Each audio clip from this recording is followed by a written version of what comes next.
Dieu dans les cieux et sur la terre et d'éternité en éternité.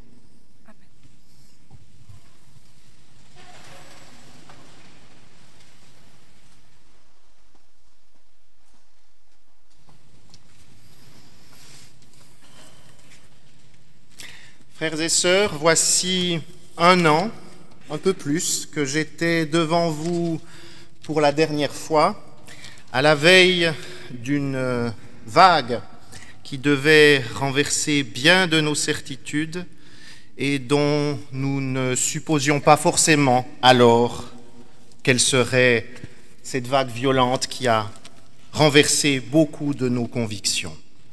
Après cette vague, après d'autres vagues, et au cœur de cette tempête que nous continuons d'affronter, en ce dernier week-end de février, et sans trop savoir ce qui nous attend, il m'a semblé qu'il serait bon de revenir avec vous sur le récit de cette autre tempête dont nous parle l'évangile de Matthieu au chapitre 8, et plus précisément au verset 23 à 27. Jésus monta dans la barque et ses disciples le suivirent. Et voici qu'il y eut sur la mer une grande tempête, au point que la barque allait être recouverte par les vagues. Lui, cependant, dormait. Ils s'approchèrent et le réveillèrent en disant : « Seigneur, sauve, nous périssons. » Il leur dit : « Pourquoi avez-vous peur, hommes de peu de foi ?» Alors, debout, il menaça les vents et la mer, et il se fit un grand calme. Les hommes s'émerveillèrent, et ils disaient : « Quel est-il celui-ci pour que même les vents et la mer lui obéissent ?» Gloire à toi, Seigneur.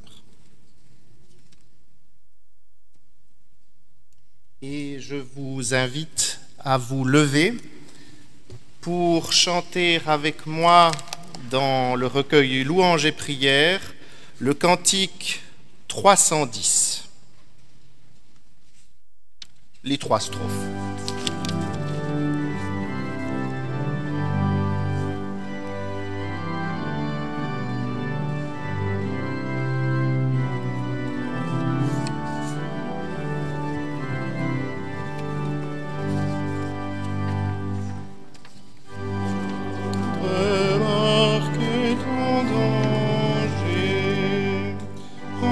Seigneur, la barre en main, lendemain, hâtez-nous protéger. Autre barque est en danger, et mon mieux notre force est dans l'amour, et le tien, Seigneur, ne peut changer. Notre barque est en danger,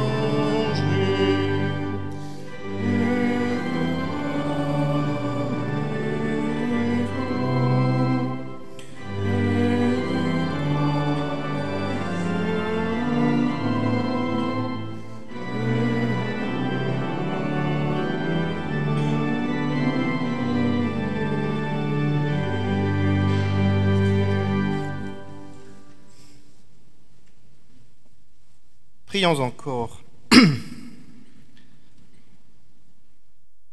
Ô Dieu notre Père, ta parole est pour nous ferment du royaume et germe d'espérance. Que par ton esprit nous la recevions avec simplicité et avec joie, et que cette parole nous fasse porter les fruits que tu attends de nous.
Prendre la mer, chers frères et sœurs, est chose aisée.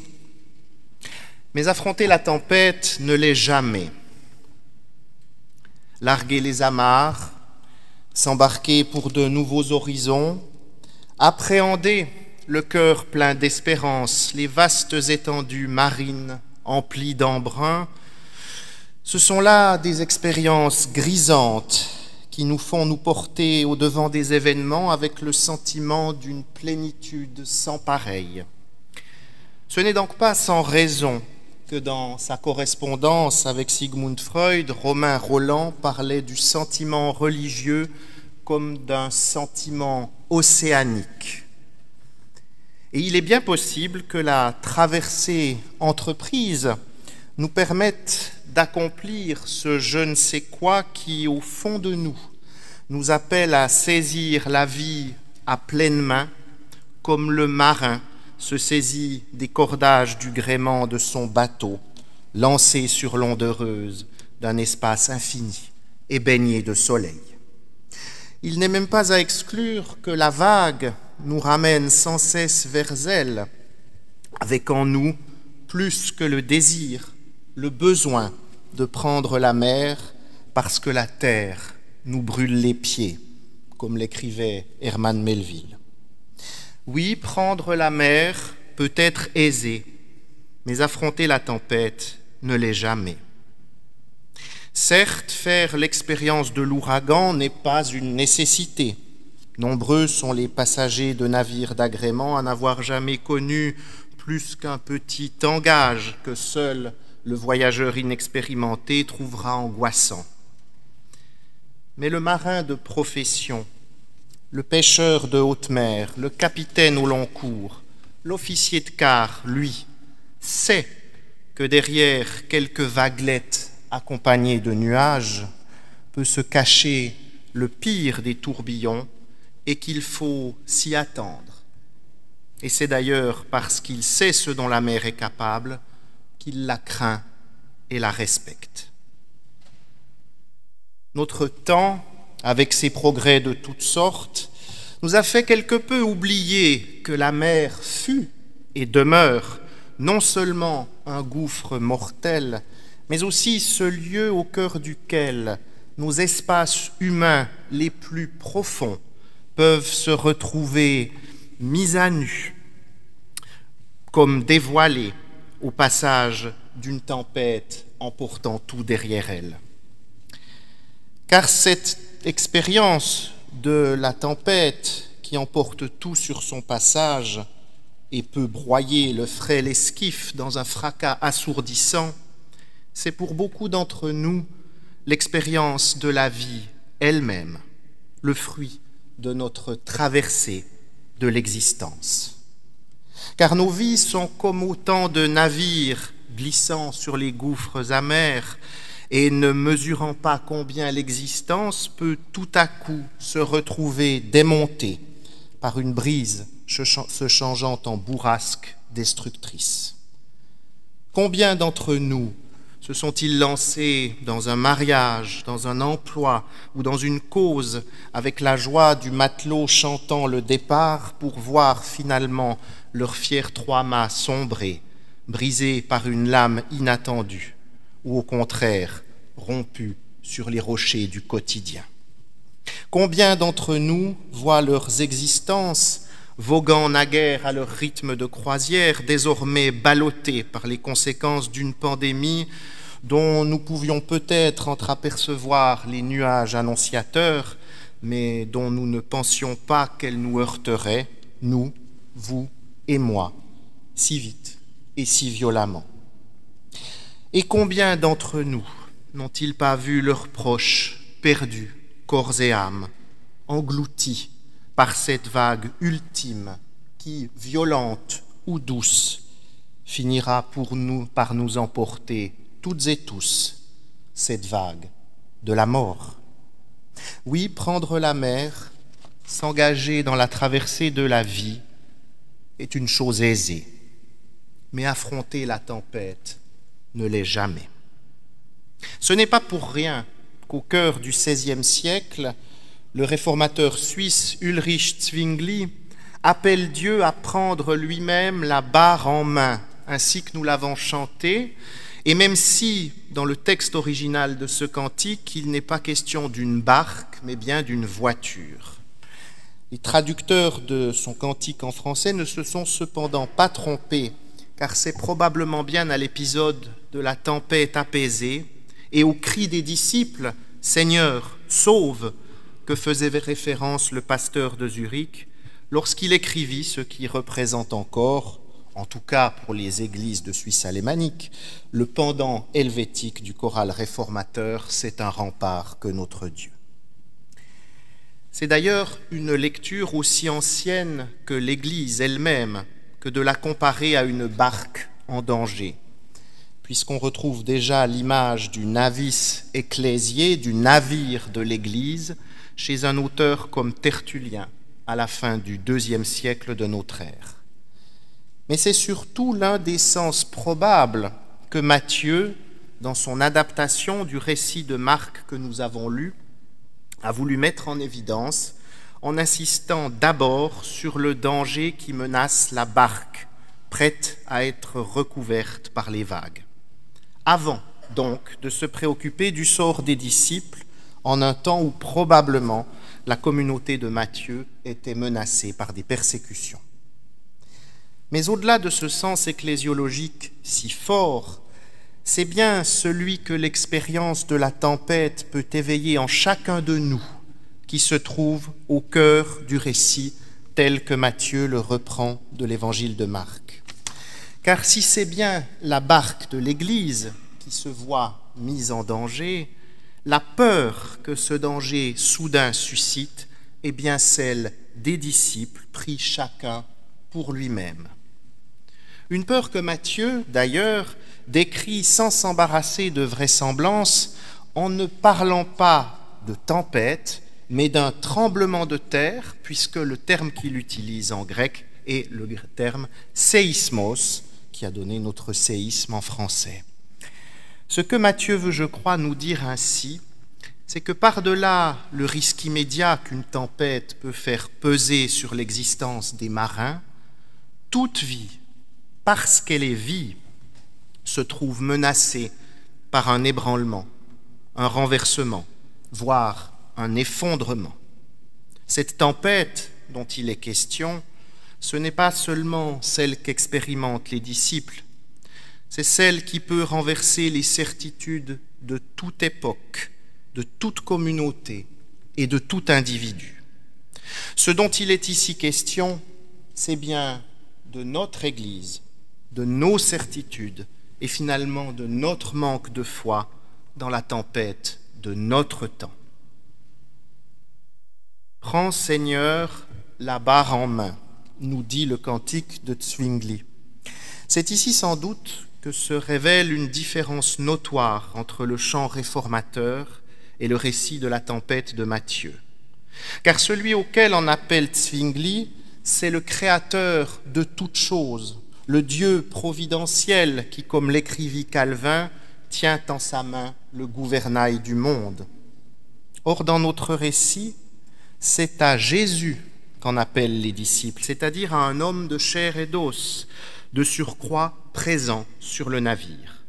Pour eux, le Sauveur n'est pas au ciel, commandant les éléments tel un Deus ex machina, mais bien sur la barque elle-même, juste là, à côté d'eux. Or, même s'il le supplie de les secourir, « Seigneur, sauve !» les disciples ne le voient pas comme ils devraient le voir. Comme nous-mêmes, nous pouvons ne pas le voir forcément comme il faudrait le voir. C'est que la peur des disciples, chers frères et sœurs, cette peur qui les aveugle, c'est finalement la peur ultime, celle qui nous saisit toutes et tous un jour ou l'autre, comme elle peut d'ailleurs nous habiter tout au long de notre vie, la peur de la mort. Et de ce point de vue, le Seigneur sauve des disciples, qui renvoie probablement lui-même à un hymne chanté par la communauté de Matthieu, est lourd de sens, puisqu'il s'agit d'un appel adressé à Jésus pour qu'il nous sauve du danger ultime, celui de notre propre disparition. Alors que ce péril menace d'engloutir corps et âme les disciples et leurs barques, Jésus, lui, dort, d'un sommeil qui n'est bien sûr pas celui de l'inconscience, mais plutôt celui de la confiance.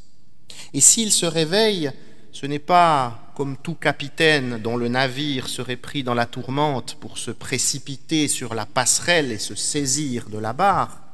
Non, Jésus, lui, commence par s'adresser à ses disciples. Or, ici encore, un étonnement nous attend. Jésus ne les rassure pas, mais leur adresse un reproche. « Pourquoi avez-vous peur, hommes de peu de foi ?» Avant de penser à sauver le monde qui sombre, Jésus rappelle aux disciples de se sauver d'eux-mêmes. Et de quoi? Précisément d'eux-mêmes, de la tentation de l'abandon, du désespoir, du manque de foi. Le bibliste allemand Adolf Schlatter décrivait finement ce sentiment que Jésus met ici en cause comme le contraire de la foi, à l'intérieur même de la foi. La fin de la tempête et le retour au calme est donc bien loin de représenter une victoire pour les passagers du navire. Car si la nature elle-même obéit à Jésus et s'apaise, la foi des disciples, elle, ne semble toujours pas revenue au calme. Face à la tempête, ce que les disciples éprouvent, c'est au fond la tentation du marin pris dans l'œil du cyclone, celle de la dérive. La tentation est grande, en effet, face aux éléments qui se déchaînent, de se sentir impuissant et de se laisser aller. On peut aussi, bien sûr, se réfugier dans le déni ou accuser les éléments, la météo défavorable, l'impréparation de l'équipage ou encore un matériel défaillant ou manquant. Toutes ces réactions sont autant de possibilités auxquelles, face aux événements, face à nos échecs ou face à la mort elle-même, nous pouvons être tentés de céder un jour. Mais aucune, pourtant, n'est la réponse que Jésus attend de ses disciples, ni de nous d'ailleurs. Chacun de nous ne peut en effet se dérober à l'heure où grondent les vents et lorsque la mer enfle.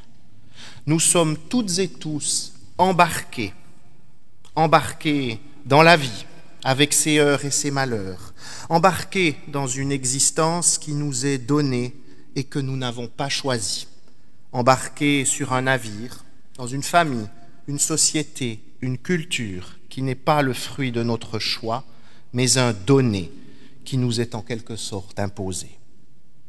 Et même la côte en vue, le havre à portée de navigation, nous sommes en mer et pouvons nous retrouver pris dans une tourmente qu'il nous faut affronter. Que nous le voulions ou non, le port est derrière nous et notre destination n'est pas encore atteinte.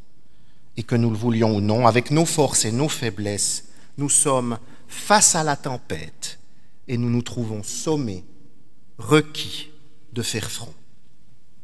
Chez Matthieu, cet appel à faire front s'incarne dans la nécessité de suivre Jésus. Suivre Jésus, akolutheo en grec, c'est un des thèmes préférés de l'évangile de Matthieu. Et suivre Jésus, ce n'est pas d'abord faire ce qu'il enseigne de manière aussi mécanique qu'irréfléchie, comme s'il s'agissait d'appliquer un règlement de fonctionnement à l'existence. C'est ressentir au plus profond de notre être le besoin de se saisir de ce qui nous est donné, avec la conscience que si nous sommes bel et bien embarqués, nous ne sommes pas embarqués seuls. Voilà pourquoi Jésus s'en prend aux disciples. Ces derniers n'ont pas saisi, ils n'ont pas vu que sur la barque menacée par la tempête, face à la vague, ils n'étaient pas seuls, mais qu'un autre était présent, avec eux déjà, sur le bateau.